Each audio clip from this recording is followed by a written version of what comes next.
ছুটে আয় শাহজালালের নির্ভীক সৈনিকেরা, খতম করে গোবিন্দের ওই ছালাচা মন্ডগুলা। ছুটে আয় শাহজালালের নির্ভীক সৈনিকেরা, খতম করে নাস্তিকদের ছেলাচা মন্ডগুলা। অলিদের এই ভূমিতে বিপ্লবেরই মশাল জ্বালা, অলিদের এই ভূমিতে বিপ্লবেরই মশাল জ্বালা। ছুটে আয় শাহজালালের নির্ভীক সৈনিকেরা, খতম কর গোবিন্দের ওই, খতম কর নাস্তিকদের চেলাচা মন্ডগুলা। ঠিক কিনা?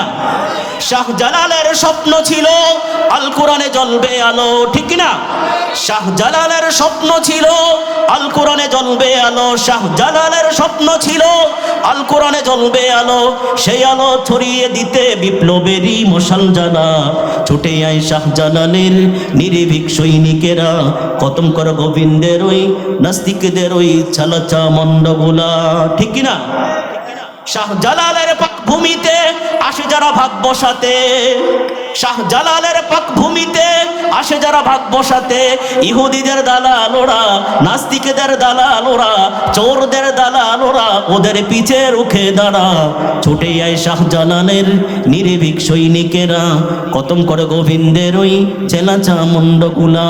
ছুটে আয় শাহজালালের নির্ভীক সৈনিকেরা, খতম করে গোবিন্দের ওই চেলাচা মন্ডগুলা। এই কারণে আওয়াজ কি করা যাবে না? আওয়াজ বন্ধ করা যাবে না। আওয়াজ বন্ধ করলে যারা রয়েছে আশেপাশে এরা মনে করবে যে অনেক কিছু হয় না, মনে হয় কোনো কিছু হইতে আছে, চুপচাপ সব, আওয়াজ নাই। এই কারণে মধ্যে মধ্যে চিল্লানি দিতে হবে। বুঝে আসছে? সুবহানাল্লাহ, আলহামদুলিল্লাহ, আল্লাহু আকবার। এই দেখছেন, আপনারা একটু কথা বইলা আমার এই আলোচনা আরেকখান দিয়ে নিয়ে গেছেন। আসেন এবার যে বিষয়ে আলোচনা করার, আপনাদের সুপরিচিত এই যে মাদ্রাসা রয়েছে, এটা আপনাদের ভাগ্য বড় ভালো। এটার ভাগ্য কত ভালো এখন বোঝা যাবে না। বোঝা যাবে কখন? মৃত্যুর পরে, বাদাল মাউত। এখন বোঝা যাবে না। সব জিনিসের সিস্টেম এটাই। যে চুরি করে সে ধরা খায়, হয়তো আজকে খায় না, কালকে খায় না, 10 দিন পরে খায়। যে জুলুম করে সে ধরা খায় না, যেদিনকা খায় ওদিনকার দুপুর বেলার খাওয়ার সময় পাওয়া যায় না। ঠিক কিনা? এই কারণে সাবধান থাকতে হবে। এই মাদ্রাসাগুলো আমাদের বড় ভাগ্য, বড় ভালো। এই প্রতিষ্ঠানগুলো থাকার কারণে আমরা এখনো বেঁচে আছি, রিজিক পাচ্ছি। এটা কি সন্দেহ হয় আপনাদের? আমাদেরকে রিজিক দিতেছেন মালিক কেন জানেন? একমাত্র তলেবে ইলমের কারণে। বিশ্বাস হয় না আপনাদের? তলেবে ইলমের কারণে আপনাদেরকে, আমাদেরকে রিজিক দিচ্ছে। কথায় কথা আসে, হাদিসে কুদসি, যতদিন দুনিয়ার বুকের মধ্যে আল্লাহ তাআলার নাম বলনেওয়ালা থাকবে ততদিন মালিক আমাদেরকে রিজিক দিবেন।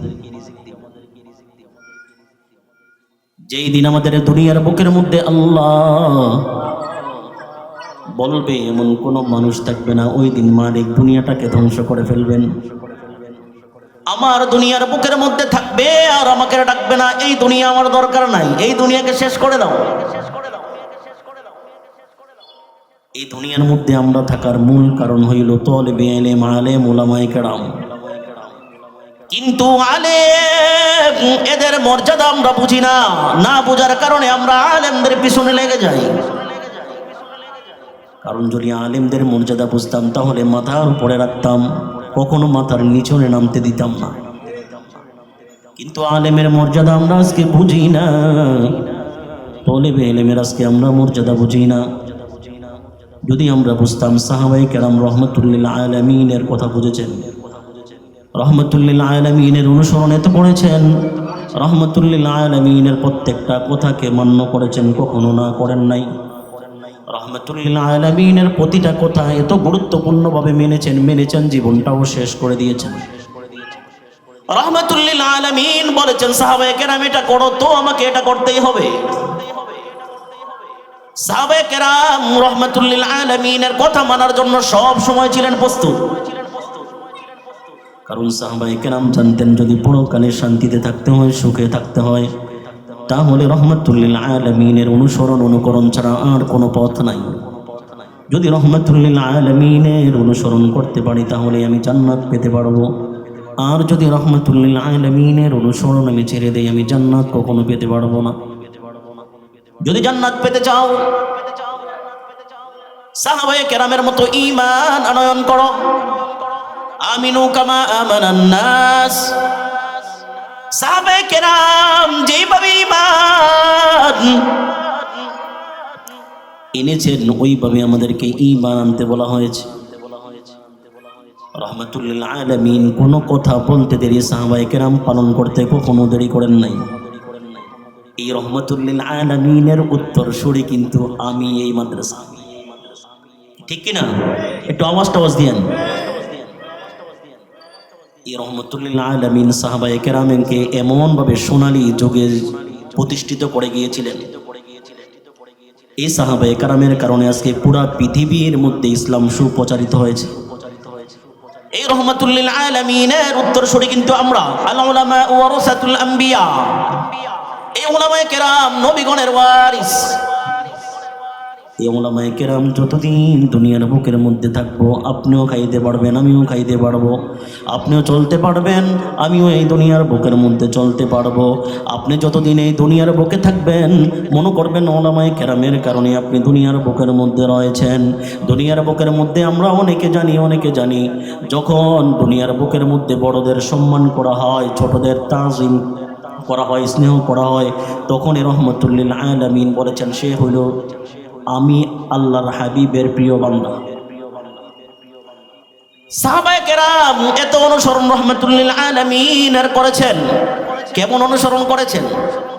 হযরতে হুযায়ফা রাদিয়াল্লাহু তাআলা আন রহমাতুল্লিল আলামিনকে এত ভালোবাসতেন। রহমাতুল্লিল আলামিন সাহাবায়ে কেরামকে নিয়ে একটা যুদ্ধের মধ্যে যাচ্ছিলেন। যুদ্ধের মধ্যে যাওয়ার পথিমধ্যে একটা খাল পড়ল। খাল, আপনারা খাল ছিলেন না? খাল ছিলেন তো? ওই খাল পড়ার পরে সাহাবায়ে কেরাম চিন্তা করলো, রহমাতুল্লিল আলামিন যদি এই খালের উপর দিয়ে যায় তাহলে কাদা তার গায়ের মধ্যে লাগবে, পায়ের মধ্যে লাগবে। রহমাতুল্লিল আলামিনের গায়ের মধ্যে কাদা লাগবে, পায়ের মধ্যে কাদা লাগবে, এটা কখনো হতে পারে না। যাকে সৃষ্টি না করলে দুনিয়ার কোনো কিছুই সৃষ্টি হতো না। এই রহমাতুল্লিল আলামিনের গায়ের মধ্যে কাদা লাগবে, এটা আমরা কখনো মেনে নিতে পারবো না। সাহাবায়ে কেরামের মধ্যে হুযায়ফা আর দেরি করলেন না, বলেন, রহমাতুল্লিল আলামিন আপনি একটু দাঁড়ান। বলে, আমি কেন দাঁড়াইবো? হুযায়ফা বলে, হে রহমাতুল্লিল আলামিন, আপনি যদি এই খালের মধ্যে নামেন, আপনার কাপড় ময়লা হতে পারে, আপনার পায়জামা ময়লা হতে পারে, আপনার পায়ের মধ্যে ময়লা লাগতে পারে। এই কারণে আপনি এখন নাইবেন না, আপনি একটু পরে খালের মধ্যে নামেন, তারপরে আপনি নামেন, আমি একটা ব্যবস্থা করতেছি। কই কি? কই রহমাতুল্লিল আলামিন, আমি হুযায়ফা চিত হয়ে এই খালের উপরে শুয়ে গেলাম, আর আপনি আমার পিঠের ওপর হেঁটে হেঁটে খাল পার হয়ে যান। আল্লাহু আকবার। নবীজির মুহাব্বত কাকে বলে? এটাকেই বলে প্রকৃত মুহাব্বত। যদি আপনি উপর দিয়া দাবি করেন আপনি রহমাতুল্লিল আলামিনের অনুকরণ করেন, কিন্তু ভিতর দিয়ে আপনার সব হইল খালি, তাহলে তো রহমাতুল্লিল আলামিনের অনুকরণ হলো না। রহমাতুল্লিল আলামিনের অনুকরণ এত গুরুত্বপূর্ণ বিষয়। রহমাতুল্লিল আলামিন যেটা বলেছেন তো আমি এটাই পালন করব। সেটার মধ্যে কল্যাণ না অকল্যাণ সেটা আমার দেখার মতো বিষয় না। তাবুক যুদ্ধের মধ্যে হযরত জাবের রাদিয়াল্লাহু তাআলা আনহু প্রায় 1000 সাহাবী তাবুক যুদ্ধের মধ্যে ছিলেন, খন্দকের যুদ্ধের মধ্যে। এইভাবে রাসূল আকরাম সাল্লাল্লাহু আলাইহি ওয়াসাল্লাম বড় খাল, আমি হজের মধ্যে গিয়েছিলাম, দেখেছি ওই খন্দক যে জায়গাটা বিশাল বড় খাল, এটা কেটে কেটে কেটে কেটে কিন্তু খাল করেছেন। পরীক্ষা বলে, খন্দক মানে হলো পরীক্ষা খাল। এই ধারাবাহিক কয়েকদিন কাজ করার পরে রহমাতুল্লিল আলামিন ক্ষুধার্ত, সাহাবায়ে কেরাম ক্ষুধার্ত, অবস্থা এমন ভয়ঙ্কর, পেটের মধ্যে খাবার নাই, দাবার নাই। রহমাতুল্লিল আলামিন 3 দিন ক্ষুধার্ত অবস্থায় থেকে পেটের মধ্যে পাথর বেঁধেছেন। রহমাতুল্লিল আলামিন পেটের মধ্যে পাথর বেঁধেছেন। শুধু এতটুকু নয়, রহমাতুল্লিল আলামিনের সাহাবায়ে কেরাম পেটের মধ্যে পাথর বেঁধেছেন। রহমতুল্লিল আলামিনের সাহাবীরা পেটের মধ্যে পাথর বেঁধেছেন, এইভাবে থাকা যায় না, 3 দিন 4 দিন 5 দিন পরীক্ষা তৈরি করতেছেন। হযরত জাবেরের মায়া লাগলো, আরে রহমতুল্লিল আলামিন এত কষ্ট করবেন, হতে পারে না। 3 দিন পর্যন্ত আজকে কিছুই তিনি খান নাই। যাকে না বানাইলে আসমান জমিন কিছুই বানাইতো না, আজকে তিনি 3 দিন পর্যন্ত কোনো কিছু না খেয়ে রয়েছেন। জাবের বললেন, ওগো আমার প্রাণের স্ত্রী, আজকে চলো রহমতুল্লিল আলামিনকে আমরা দাওয়াত করে খাওয়াই। আজকে চলো। জাবের বলল, ওরে আমার প্রাণের স্ত্রী, আজকে চলো, একটা সুযোগ, আজকে আমরা রহমতুল্লিল আলামিনকে দাওয়াত করে খাওয়াই। 3 দিন ধরে রহমতুল্লিল আলামিন ক্ষুধার্ত, 3 দিন ধরে রহমতুল্লিল আলামিন ক্ষুধার্ত।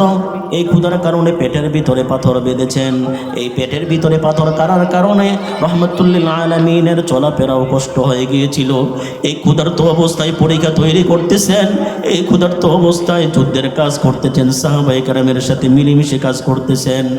এক পর্যায়ে জাবের বলল, রহমতুল্লিল আলামিন, আজকে আপনার আমার ঘরের মধ্যে একটু দাওয়াত, একটু রুটি আছে, একটু গোস্ত আছে, আপনি আমার বাসার মধ্যে একটু খাবেন। জাবেরকে রহমতুল্লিল আলামিন বললেন, ওর জাবের, আমি তোমার দাওয়াত কবুল করব, তুমি একটু দাঁড়াও। জাবেরকে বলার পর জাবের পিছনে দাঁড়াইলেন, রহমতুল্লিল আলামিন সামনে আগাইলেন। রহমতুল্লিল আলামিন সামনে আগানোর পর সাহাবায়ে কেরামকে ডাকলেন, ওরে আমার প্রাণের সাহাবায়ে কেরাম, তোমরা সবাই আমার সামনে উপস্থিত হও, তোমরা সবাই আমার সামনে একত্রিত হয়ে যাও। সাহাবায়ে কেরাম সবাই রহমতুল্লিল আলামিনের সামনে আসলেন। কিতাবের মধ্যে পাওয়া যায় ওই সময় সাহাবায়ে কেরামের সংখ্যা ছিল 1000। জাবের রাদিয়াল্লাহু তাআলা আনহু দাওয়াত দিতে আসছিলেন কয়জন? কথা বলেন না কেন? দাওয়াত দিতে আসছিলেন কয়জন?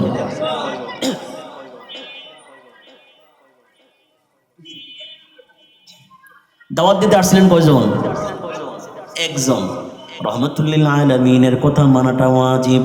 রহমতুল্লিল আলামিন বললেন, জাবের তুমি এখানে দাঁড়াও। জাবের এখানে দাঁড়াইলেন। রহমতুল্লিল আলামিন সমস্ত সাহাবায়ে কেরামকে ডাকলেন। কিতাবের মধ্যে পাওয়া যায় 1000 সাহাবায়ে কেরাম জাবের রাদিয়াল্লাহু তাআলা আনহুর সামনে রহমতুল্লিল আলামিনের সামনে আয়া উপস্থিত। রহমতুল্লিল আলামিনের সামনে আয়া উপস্থিত। রহমতুল্লিল আলামিন সাহাবায়ে কেরামকে বললেন, ওরে আমার সাহাবায়ে কেরাম,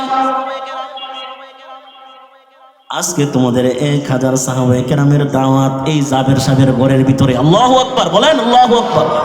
দাওয়াত দিতে আসছিল কয়জন? হইল কয়জন? 1000 আর একে কত হইল? 1001 জন। 1001 জন। জাবের চিন্তা করলো, বাসায় বইল আসছি, একজনের দাওয়াত দিব, এখন 1001 জন হয়ে গেল। আমি বাসার মধ্যে যাওয়ার পরে আমার স্ত্রী জাতি আমাকে কি বলে না বলে। কিন্তু সাহাবায়ে কেরামের স্ত্রী আমাদের বর্তমানের স্ত্রীর মতো নয়। আমাদের বর্তমানের স্ত্রী তো স্বামী যতক্ষণ বাসায় না থাকে ততক্ষণ আরো ভালো। কথা বলেন নাকি? আর যতক্ষণ স্বামী বাসায় থাকে ততক্ষণ মনে করে আমার ডিস্টার্ব হচ্ছে। কি হচ্ছে? ডিস্টার্ব হচ্ছে। আর যদি বুড়া হয় তত সাজছে।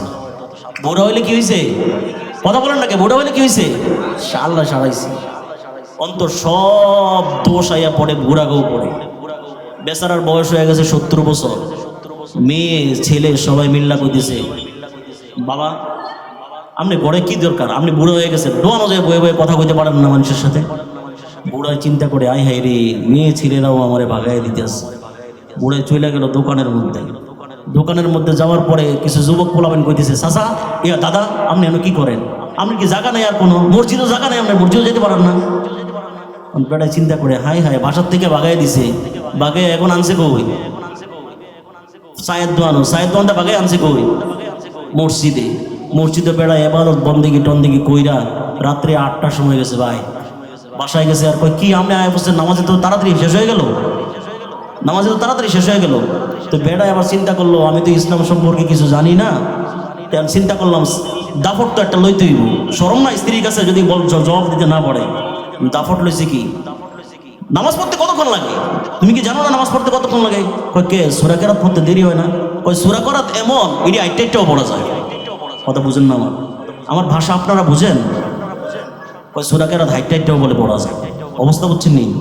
আমাদের সমাজের অবস্থা হয়েছে এমন। 2 বেয়াই এরম ওয়াজ শুনতে আইছে, হুজুর বয়ান করতে বসছে, এক বেআই বসছে পিছনে, একবারে পিছনে, আরেক বেআই বসে সামনে। ঘটনাক্রমে দুই বেআইয়ের মধ্যে এক বেআইয়ে ইসলাম সম্পর্কে কিছুই জানে না। আসেনি এরকম? আছে নাকি? থাকলে কথা বলেন না, তাহলে তো চোর ডাকাত এসে পড়বো। আছে না? যে বেআইটা শিক্ষা অর্জন করেছে এই বেআইটার সামনে বসছে, যে বেআইটা জানে না কিছু এই বেআইটা ফিসে বইছে। উদ্দেশ্য হইল হুজুররা মধ্যে মধ্যে জিজ্ঞায়, এই কি কইছি গন্ত, এই কি কইছি গন্ত, জিজ্ঞায় না। এই বেআইয়ে চিন্তা করছে আমার বেআই লাঞ্ছিত হইব, এটা ঠিক না, বেআইরে পিছে বয়। যে বেআই জানে না এই বেআইরে কই বয়ছে পিছনে।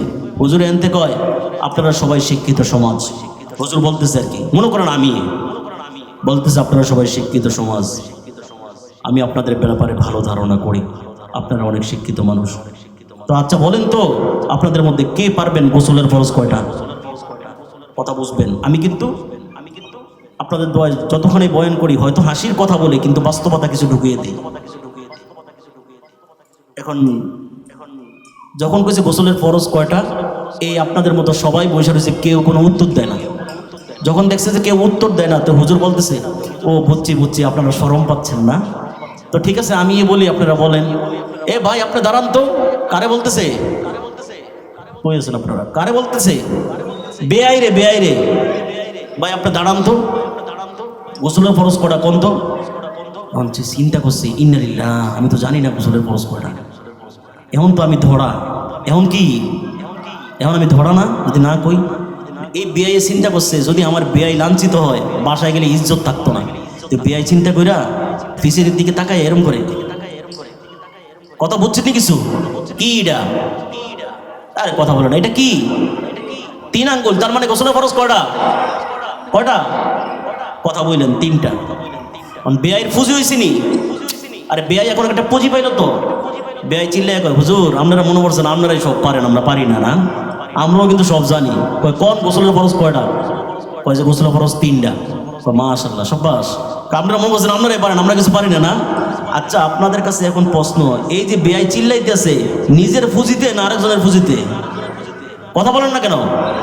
আমাদের ইসলামটা হয়ে গেছে এমন, আমরা সবাই আরেকজনের ফুজিতে বাঁচতে চাই, নিজের ফুজিতে বাঁচতে চাই না। কথা বলেন না কেন? সব সময় খালি আরেকজনের পুঁজি দেখি। হুজুর এটা করলো কে, হুজুর সায়ের দোয়ানো দাঁড়ায় চা খাইলো কে, হুজুর বোর্ডে দাঁড়াইবো কে, হুজুর রাজনীতি করবো কে, হুজুর ক্ষমতায় আসবো কে, হুজুর এমপি হইব কে, ওই আরেকজনের পুঁজি। কথা বুঝেন না? নিজের কত ভুল এটার কোনো খবর নাই। কথা বুঝছেন আমার? আচ্ছা এখন যে চিল্লাইলো কার? নিজের পুঁজি না আরেকজনের পুঁজি? হুজুরও হয়েছে একটু আমার মধ্যে একটু চালাক টাইপের। হুজুর কয় মাশাআল্লাহ 3টা না? তো আচ্ছা বলেন তো কি? আমার কথা বুঝেন আপনারা? কয় বলেন তো কি? আচ্ছা এখন আমার আপনাদের কাছে প্রশ্ন, 3টা তো দেখা যায়, 3টা কি বলা যায়? ধরা খাইছে নি? কথা বলেন না, চোর ধরা খাইছে নি? হ্যাঁ, অন্যের পুঁজি দিয়ে কিছু করলে বুঝতে হবে নিজে কিন্তু ধরা। আপনি আরেকজনের নামে বলেন, ওর নামে গীবত করেন, ওর নামে শেকায়াত করেন, ওর নামে পরনিন্দা করেন, ওর কিছু আসে যায় না। আমার নামে পরনিন্দা করেন, আমার কোনো কিছু আসে যায় না। আপনার কিন্তু নিজের পুঁজি কিন্তু নাই, আমার পুঁজি নিয়ে আপনি কিন্তু লড়াচড়া করতেছেন। কথা বলেন আমার পুঁজি নিয়ে কিন্তু আপনি লড়াচড়া করতেছেন। এই আরেকজনের পুঁজি নিয়ে লড়াচড়া করে আপনার কোনো লাভ নাই। বুঝে আসছে? এই তুই বলতেছিলাম সব দোষ হলো বুড়াদের আর হুজুরদের। এই সব কিছু আইনা ছাড়ে হুজুরের উপরে।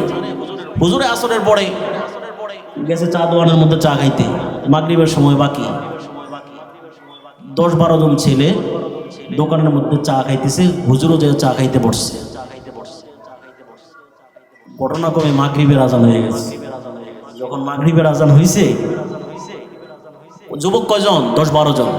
একজনে ঠেলা দিয়ে কয় হুজুর মসজিদে আজান দিছে। কি দিছে? আমার কথাগুলো যদি মিলে থাকে বলবেন, না মিললে বলবেন না। হুজুর মসজিদে আজান দিছে। তো কবে হ্যাঁ আমি চাটা খেয়ে মসজিদে চলে যাব, আমার উজু আছে। হুজুর বলতেছে আরে ভাই আগে গেলে আগে সওয়াব। কারে ঠিক করতেছে? কথা বলে না। কারে ঠিক করতেছে? কে ঠিক করে? যে কিছুই জানে না সে ঠিক করে। কারে? হুজুর রে। এই সমাজ আছে কিনা আমাদের সমাজে? জোরে বলেন, আছে কিনা? দেশটা পুরা শেষ। আমার কোনো দোষ নাই, সব দোষ আরেকজনের উপরে। হুজুর কইতেছে ভাই আমি আজকে 18 বছর মাগরিবের নামাজ জামাতের সাথে পড়তেছি। আপনাদের টেনশনের কিছু নাই, আমি চাটা খাইয়াই মসজিদে চলে যাবো। ভাই আগে গেলে আগে সব, আপনি কি মরতেন না? আপনি আগে যান নাকি? এ তাও হুজুরের উপরে ঠেলা ঠেলি। চা দোকানের বেচাদা যে দোকানদার পরে যুবকটিরে কইছে, কিরে ভাই তোরা চিল্লাইতেছিস কি লেগা? নামাজ কি হুজুরের লেগে একা না তো বলে কেউ নামাজ? যখন এটা কইছে দর্শনী বিল্লা কয় দেখছিস তোরা চা দোকান এটা একটা মানুষটা মানুষের চাতো না। আচ্ছা সাদওয়ানের কথাটা বেটার যে কথাটা বলছে সঠিক না মিথ্যা? বাস্তব বাস্তব। যদি সঠিকটা বাস্তব হয়ে থাকে দর্শনী বিল্লা হেদায়েত করে গারে হুজুর, মানে সব মনে হয় হুজুররা। হ্যাঁ আমরাও বলি, আমরা হুজুররাও বলি সব আমাদের। কেন জানেন? কিয়ামতের ময়দান যখন হাজির হয়ে যাবে, উপস্থিত হয়ে যাবে, হাসরের ময়দান বড় ভয়ঙ্কর, বড় ভয়ঙ্কর, বড় ভয়ঙ্কর। আপনি চিল্লাবেন ফাল্লাবেন, কেউ আপনাকে সাহায্য করার জন্য আসবে না।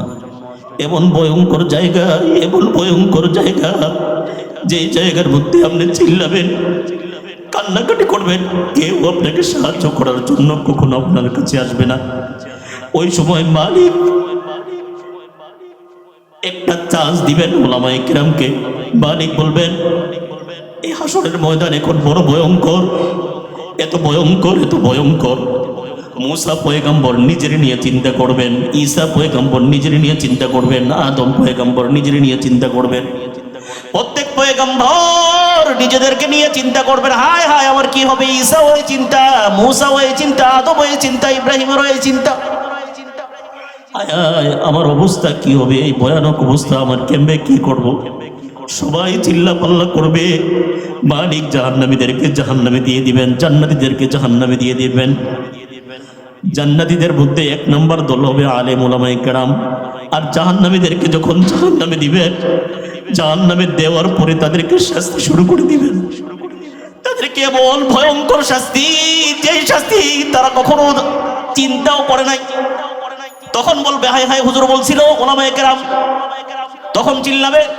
কিন্তু এই চিল্লানে কোনো কাজে আসবে না। ওই চিল্লান তখন চিল্লানির মতোই পড়ে থাকবেন, কোনো কাজে আসবে না, কোনো উত্তর দিতে পারবেন না। আমি যে আয়াত তেলাওয়াত করেছি, মালিক বলেন ওদের সাধারণ একটু অবস্থা জেনে নাও। ফাল্লাযীনা কাফারু কুতিয়াত লাহুম সিয়াবুম মিন নার। যেই ব্যক্তিটা জাহান্নামের মধ্যে পড়ে যাবে, ওই ব্যক্তিটাকে জাহান্নামের আগুনের তৈরি একটা পোশাক পরে পড়ানো হবে। জাহান্নামের তৈরি পোশাক পরিধান করার পর তার পুরোটা গা জ্বলছে, শেষ হয়ে যাবে, শেষ হয়ে যাবে। এই জাহান্নামী পোশাক পরিধান করার পর তার শরীর থেকে এত গরম, এত গরম, ওই গরমের কারণে সে আর টিকতে পারবে না। জাহান্নামের পোশাক পরিধান করার পর মালিক বলবে ওরে ফেরেশতা তাও তুই থামিস না, তাও তুই থামিস না। ইউসাব্বু মিন ফাওকি রুউসিহিমুল হামিম। এই ফুটন্ত গরম পানি যা রয়েছে, এই গরম জামার উপরে আবার ফুটন্ত পানিগুলো ঢেলে দে। এই ফুটন্ত পানিগুলো আমার ওই জামার উপরে ঢালার পর আমি আরো চিল্লাইতে থাকবো, চিল্লাইতে থাকবো, আফসোস করতে থাকবো, আর কান্না করতে থাকবো, চিল্লাবো পাল্লাবো। অবস্থা আমার এত ভয়ঙ্কর, এত ভয়ঙ্কর, আমি চিল্লাবো, কেউ আমাকে সাহায্য করার জন্য আসবে না। একে তো জাহান্নামের তৈরি কাপড়, আর একে তো গরম ফুটন্ত পানি আমার গায়ের মধ্যে ঢেলে দেওয়া হবে। আরেক পর্যায়ে মালিক ফেরেশতাদেরকে বলবে এদের এতটুকু শাস্তি তো হইবে না, আরো লাগবে। কই মালিক কি করব? ইউসহারু বিহি মা ফি বুতুনিহিম ওয়াল জুলুদ। এই গরম পানি যখন আমার মাথার উপরে ডালা হবে, মাথার মগজগুলো বাতের মারের মতো ঠাস ঠাস করে ফুটে চলে যাবে। এরপর মালিক বলবেন ইউসহারু বিহি মা ফি বুতুনিহিম ওয়াল জুলুদ। এই ফেরেশতা এদেরকে এমন শাস্তি দেয়, দুনিয়ার বুকের মধ্যে ওদেরকে অনেক সাবধান করা হয়েছে। ওলামায়ে কেরাম ওদেরকে অনেক বলেছে, ওলামায়ে কেরাম এদেরকে আসতেও বলেছে, কিন্তু ওরা এই লাইনে আসে নাই। আল্লাহ বলেন আওয়ালাম নুআম্মিরকুম মা ইয়াতাযাক্কারু ফীহি মান তাযাক্কারা ওয়া জাআকুমুন নাযীর ফাযূকূ ফামা লিয-যালিমিনা মিন নাসীর। আল্লাহু আকবার। আল্লাহ ওই সময় বলবেন এই ফেরেশতা তুই তার জন্য সুপারিশ করতে পারবি না। কেন পারবা না জানো? এই ফেরেশতা, এই ফেরেশতা শুনে রাখ, দুনিয়ার বুকের মধ্যে আমি ওকে একটা হায়াত দান করেছিলাম, 60 বছর 70 বছরের একটা হায়াত আমি ওকে দিয়েছিলাম। 60 বছরের হায়াত দেওয়ার পর ওলামায়ে কেরাম আসার পরেও সে সঠিক পথে আসে নাই। সঠিক পথ অনেকে দেখিয়েছে, তাকে আমি এতটুকু হায়াত দিয়েছি যতটুকু হায়াতে তার জীবনটা সে সাজাইতে পারে, কিন্তু এতটুকু হায়াত পাওয়ার পর সে তার জিন্দেগিটাকে সাজাই নাই, তার জীবনটাকে সাজাই নাই। সে যেহেতু তার জীবনটাকে সাজাই নাই, আমার কথার অবাধ্যতা করেছে, আজকে তার জন্য ফাযুকু ফামা লিয-যালিমিনা মিন নাসীর। আজ্জা যত চিল্লাবে পাল্লাবে কোনো সাহায্যকারী তার জন্য থাকবে না, যত বড় সুখে শাস্তি দিতে থাক। এই তো তুই জাহান্নামের কাপড় পরাইলি, তারপরে গরম পানি ঢেলে দিলি, এই শাস্তি ওদের হবে না, তাহলে কি করতে হবে? আল্লাহ বলেন, ওরে ফেরেশতার দল, ওদেরকে এই শাস্তি দিলে হবে না। ওয়ালা হুম মাকামিউ মিন হাদিদ, গরম জাহান্নামের তৈরি কাপড়, এরপরে আবার ফুটন্ত গরম পানি, তারপর মালিক বলবে ওদের হবে না, ওদের আরো লাগবে। ওদের কি লাগবে? ওদেরকে লোহার হাতুড়ি দিয়ে বাইরাও। আল্লাহ আমাদেরকে হেফাজত করুক। ওদেরকে লোহার হাতুড়ি দিয়ে বাইরাও। ওয়ালা হুম মাকামিউ মিন হাদিদ, লোহার তৈরি হাতুড়ি দিয়ে ওদেরকে বাইরাও। তারপরে যদি ওরা বুঝে আসে তাহলে বুঝবে। এক পর্যায়ে যখন জাহান্নামের তৈরি পোশাক পরিধান করে থাকতে পারবে না, গরম পানিতে টিকতে পারবে না, লোহার হাতুড়ির কারণে, বাড়ির কারণে টিকতে পারবে না, এক পর্যায়ে তারা প্রত্যেকে বলবে, কুল্লামা আরাদু আন ইয়াখরুজু মিনহা মিন গাম্মিন উঈদু ফিহা। তখন তারা আল্লাহর কাছে একটা আবদার করবে, ওগো মালিক, আমাদেরকে একটু সময়ের জন্য আমাদেরকে সুযোগ দাও। কয় কতটুকু সুযোগ দিতাম? কয় আল্লাহ আমাদেরকে একটা দিন সুযোগ দাও, দুনিয়ার বুকের মধ্যে যাই। বলে কি করবে দুনিয়ার বুকের মধ্যে যায়া? তখন আমি আর আপনি বলবো, আল্লাহ দুনিয়ার বুকে নেক কাজ করতে পারি নাই, যেই কাজটা করতে পারি নাই ওই কাজটা দুনিয়ার বুকের মধ্যে করব। নেক কাজ করতে পারি নাই, নেক কাজ করব। যাকাত দিতে পারি নাই, যাকাত দেব। হজ আদায় করতে পারি নাই, হজ আদায় করব। মানুষের সাথে ভালো আচরণ করতে পারি নাই, ওই ভালো আচরণ করব। নেতার পিছে ঘুরে ঘুরে জীবনটা শেষ করে দিয়েছি, এখন দেখবে নেতাও নাই, কেউ নাই, এখন সব খালি। কথা বল না কে, ঠিক কিনা? এখন কিন্তু দেখবে সব খালি, নিজেই একা পড়ে রয়েছে। আল্লাহর কাছে এক পর্যায়ে ওরা বলবে, ওয়াফিহা মা তাশতাহিহিল আনফুসু ওয়া তালাদ্দুল আয়ুন ওয়া আনতুম ফিহা খালিদুন ওয়া তিলকাল জান্নাতুল্লাতী উরিসতুমুহা বিমা কুনতুম তা'মালুন লাকুম ফিহা ফাকিহাতুন কাসীরাতুম মিনহা তা'কুলুন ইন্নাল মুজরিমিনা ফি আযাবি জাহান্নামা খালিদুন লা ইউফাত্তারু আনহুম ওয়া হুম ফিহি মুবলিসুন। ওগো মালিক, আমাকে একটা দিনের জন্য সময় দেও, দুনিয়ার বুকের মধ্যে যাই আমি নেক কাজ করব। আল্লাহ বলবেন, ওয়া হুম ফিহি মুবলিসুন, তোরে বেড়া একটা দিন কেন, তোরে আমি এক সেকেন্ডের জন্য দিব না। বলে কেন মালিক আমাকে দিবেন না? কয় তোরে আমি কেন দিব না তুই জানোস নি? কয় কেন দিবেন না? কয় যার হয় না নয়ে তার হয় না 90। ঠিক কিনা বলেন? যেই ব্যক্তি হেদায়েত প্রাপ্ত হতো সে ছোট থাকতেই হেদায়েত প্রাপ্ত হতো। যদি ভালো হইতো তাহলে তার বাপ মার ঘর থেকে সে কিন্তু ভালো হয়ে আসতো। যদি তার পরিবার পরিজন ভালো হতো তাহলে আমিও কিন্তু ভালো হতে পারতাম। আমার পরিবার পরিজন ভালো না, তার কারণে আমিও ভালো না। তখন আল্লাহ বলবেন, যার হয় না 9 তার হয় না 90। বলে মালিক সেটা কেমন? কয় তোদেরকে আমি ভালো মতো চিনি, তোরা কেমন সালাক জাতি। কয় কেমন সালাক জাতি আল্লাহ? কয় দুনিয়ার বুকে পাঠাইলাম, পাঠাইয়া তোরা সব আবার আগের মতো হয়ে যাবি। কয় কেমবে আল্লাহ? কেমবে বুঝোস নি? কয় কেমবে? সিলেটে এক বেড়ায় এমপির মধ্যে কাটাইছি। আচ্ছা, আমার আপনাদের কাছে একটা প্রশ্ন, আল্লাহ কি পলিটিক্স বুঝেনি? আল্লাহ পলিটিক্স বুঝে? না, আল্লাহ পলিটিক্স বুঝে না। বুঝে নাকি? কথা বলেন নাকি? পলিটিক্স বুঝে? বুঝে। শুনেন, এমপিতে দাঁড়ানোর আগে আমি বিল্ডিং করে দিব, আমি রাস্তারে স্বর্ণ দিয়ে করে দিব, এরপরে আমি এই রাস্তাটাকে বাঁশ দিব, রড দিব না, এমন করে দিব, সুন্দর সুন্দর বিল্ডিং বানিয়ে দিব যেটা আকাশ পর্যন্ত লম্বা হবে। কোনো বোনেরা পর্দা ছাড়া থাকবো না, সব হল রুমের মধ্যে চলে যাইব। কোনো সিনেমাঘর থাকবে না, সব মসজিদ হয়ে যাইব। এটি সব কইছি। পরে যখন এমপি বেড়ায় ফার্স্ট হয়েছে, আওয়ামী লীগের এমপি, পরে বড় এক হুজুর যায়, কয় আপনি না কইছিলেন কালভার্ট করে দিবেন, মসজিদও 50,000 টাকা দিবেন, কই আপনার কি মনে আছে? কয় হুজুর এটি বুঝতেন না। কয় কি? কয় এটাকে বলে টিক্সের উপর টিক্স, পলিটিক্স। কি বলে এটাকে? কি বলে? পলিটিক্স। তখন আল্লাহ কইব, আরে বেটা তখন আমি পানামতো চিনি, তোরা কেমন না টিক্সের উপর টিক্স, তোরা হইলি বাটপার পলিটিক্স। সুতরাং দরকার নাই, একদিনের সময় দরকার নাই, 10 মিনিটের সময়ও দরকার নাই, 1 ঘন্টার সময়ও দরকার নাই। তোকে এক সেকেন্ডের সময়ও দেওয়া হবে না। ওহুম ফিহি মুবলিসুন, যেই জায়গার মধ্যে আসো ওই জায়গার মধ্যে পড়ে থাক।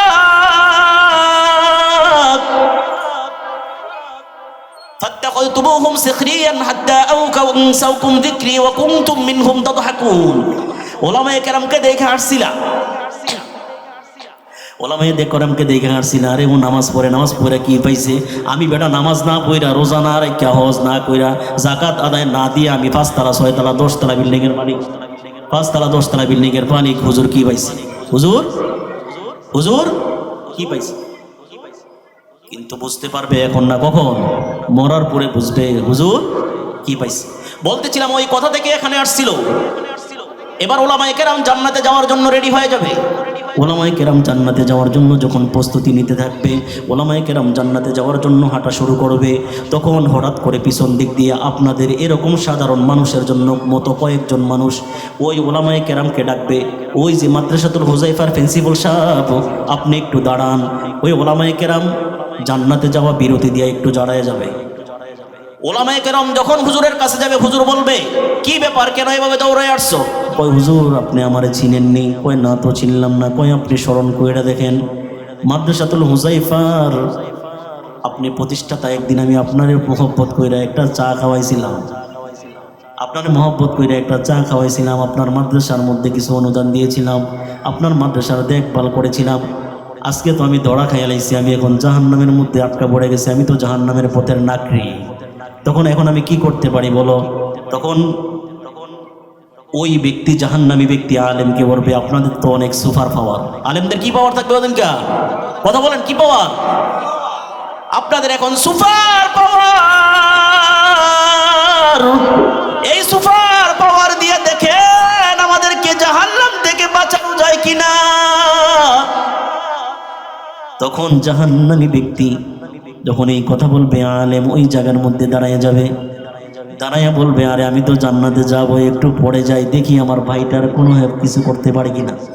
তারপরে ওই আলেম আল্লাহ তাআলার কাছে সুপারিশ করবে, ওগো মালিক, হা হা হা আমার মনে পড়েছে এই বান্দাটা আমাকে একদিন মহব্বত কইরা চা খাওয়াইছিল, আমার মাদ্রাসার মধ্যে অনেক কিছু অনুদান দিয়েছিল, মাদ্রাসার ছাত্রদেরকে মহব্বত করেছিল। আজকে আমার মনের মধ্যে এসেছে, আজকে যেহেতু তুমি ওলামায়ে কেরামের সুপারিশ মেনে নিবা, আমিও তোমার কাছে সুপারিশ করতেছি। এই যত মানুষ আমার পিছনে আসছে, আমার মহব্বতে আসছে, আজকে তোমার কাছে আবদার, যতক্ষণ পর্যন্ত তুমি এই তাদেরকে জান্নাতে না দিবা ততক্ষণ পর্যন্ত আমি আলেম জান্নাতের মধ্যে যাব না। আল্লাহু আকবার বলেন। কোরআন শিখাও ছেলে মেয়েকে, ওহে মুসলমান, জান কবজের সময় তোমার হইবে রে আসান। কোরআন শেখাও ছেলে মেয়েকে, ওহে মুসলমান, জান কবজের সময় তোমার হইবে রে আসান। হইবনি? একটি ছেলে আলেম হলে পড়বে কোরআন মৃত্যুকালে, একটি ছেলে আলেম হলে পড়বে কোরআন মৃত্যুকালে। দূর হবে মর্দুদ শয়তান, দূর হবে মর্দুদ শয়তান, থাকবে রে ঈমান। কোরআন শিখাও ছেলে মেয়েকে, ওহে মুসলমান, জান কবজের সময় তোমার হইবে রে আসান। অনেকগুলো কথা আপনাদেরকে বললাম। আজকে অনেক ওলামায়ে কেরাম আছে, আপনারা যারা আছেন থাকবেন, শেষ পর্যন্ত থাকবেন, উঠবেন না। এই মাদ্রাসার প্রতিও খেয়াল রাখবেন, আপনাদের বাচ্চা দিয়ে হোক, যেভাবে হোক, বাচ্চা না থাকলে হুজুরের সাথে সম্পর্ক রেখে হোক, যাতে কিয়ামতের ময়দানে একটা টোকেন নিতে পারেন। এই টোকেনটা দেখাইয়া পরে হুজুরের দইরা, জুব্বার মাঝে দইরা জান্নাতে চলে যেতে পারেন। অন্ত কত নেতারে ধরেন, কি ধরেন না? কত নেতারে ধরেন। যদি আমি নেতার লগে থাকি তাহলে আমি বড় একটা পদ পাবো। হুজুরের লগে থাকেন তাহলে হুজুরের পদটা আপনি পাবেন না। কথা বলেন না কা? হুজুরের পদটা পাবেন না। আল্লাহ তাআলা আমাদের সবাইকে তৌফিক দান করুক। অনেকগুলো কথা বলবো, দেখছেন আপনাদের ভাগ্য কত ভালো, বলার বাহিরে অনেক কথা বলার ছিল, কিন্তু ওই যে বললাম না, আমাদের অনেক অতিথি রয়েছেন। আপনাদের এই মাদ্রাসা থেকে 11 জন ছেলে হাফেজ হয়েছে, বলেন আলহামদুলিল্লাহ। হাফেজ মানে কি বুঝছেন? বুঝেন তো? কারণ বর্তমান সমাজে মানুষ বাংলা বোঝে না, এটা একটা বিপদ। কথায় কথা আসে, বেটা চাকরি করে হইলো গুলশান সরকারি অফিসও, 2 মাস পরে সরকারি কোয়ার্টার পাইছে। বেটার ওয়াইফ হইলো গ্রামের মানুষ, ওয়াইফরা বুঝাইছে দেখো আমরা সরকারি কোয়ার্টার পাইছি, আমরা সরকারি কোয়ার্টারে 2 মাস পরে উঠবো, তুমি গ্রাম্য ভাষা আর ঢাকা যায় কইও না, তাহলে মানুষে খেত কইব, সুন্দর সুন্দর ভাষা কইবা। কই কি কইতেইব? কই তোমারে মানুষে জিজ্ঞাসা করবো এই লোকটা তোমার কি হয়, কইবা যে আমার হাজবেন্ড হয়। কি হয়? আরে হাজবেন্ড ইংলিশ না বাংলা? বেরিয়ে গ্রামের মানুষ এত কিছু কি মনে থাকে? 20 minute husband husband husband husband কয়, এরপর ভুলে যায়। ফলারে কয় কিরে কইছে, কয় হাজবেন্ড।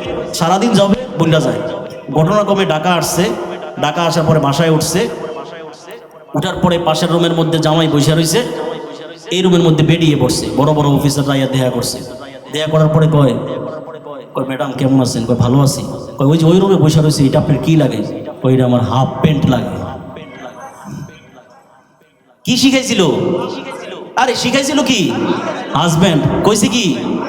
এই কারণে ভাষা বুঝতে হবে, ভাষা না বুঝলে বড় বিপদ।